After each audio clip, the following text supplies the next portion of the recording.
I think we're ready to go for it.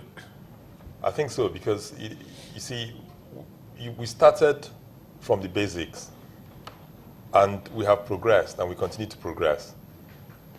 And like we're talking about the incumbency, there are 10 incumbents that are running. The ultimate precedent has been set. At the presidential level, an incumbent has lost. And this has catapulted the polity forward. So there's no sacred cow anymore. There's nothing is sure anymore as far as incumbency is concerned in the state. Sure you're but coming back, I'm relating it to that all incumbents will lose, right? We'll have to go. I'm not saying that at all. There are some very strong incumbents. So, okay, we'll just hold on. We'll need to flip to Abuja. We'll come back to you on the electronic voting. But let's go to Abuja, where Ambassador Adigun is still with us. Ambassador, you were talking about the fact that Nigeria needs to have moved forward by this time. Yes. Could you just go ahead and expatiate on that? Yes. What I was saying is that the innovation of CAT is quite in order, and it conforms with the global order we are today. Nigeria must have to move with the tide of globalization. So I have to praise and commend the INEC chairman for introducing this card reader technology. I understand that our constitution or the INEC electoral laws does not allow full electronic voting. But I believe because of the little hiccups it has recorded, we must move forward. We cannot jettison it. So I believe that in the next few years, we must migrate fully into electronic voting. And all these hiccups, the logistical hiccups that will be done with. I think Nigeria is a country that has a highly ICT savvy population.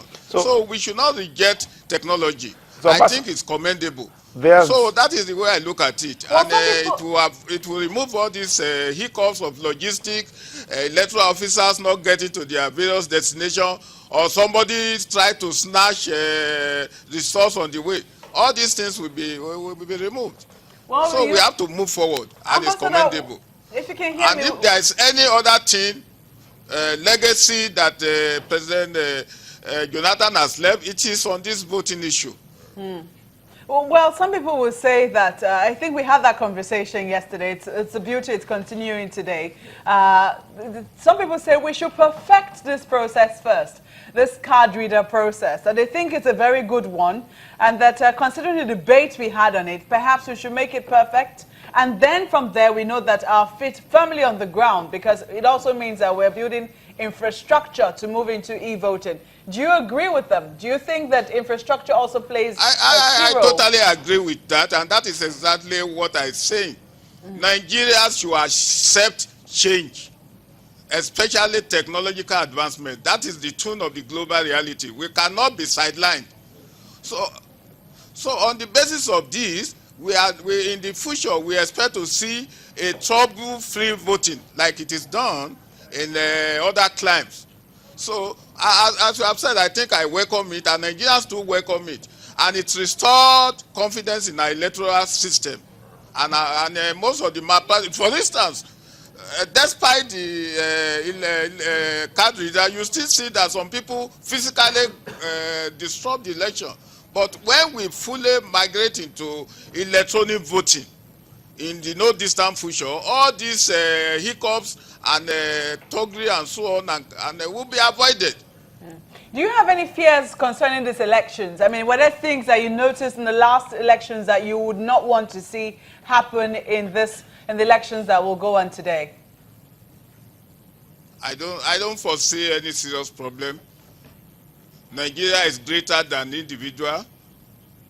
We have a very, very transparent presidential electoral outcome on the 28th of last month, and the result was acceptable, and the outgoing president considered the defeat to the incoming president.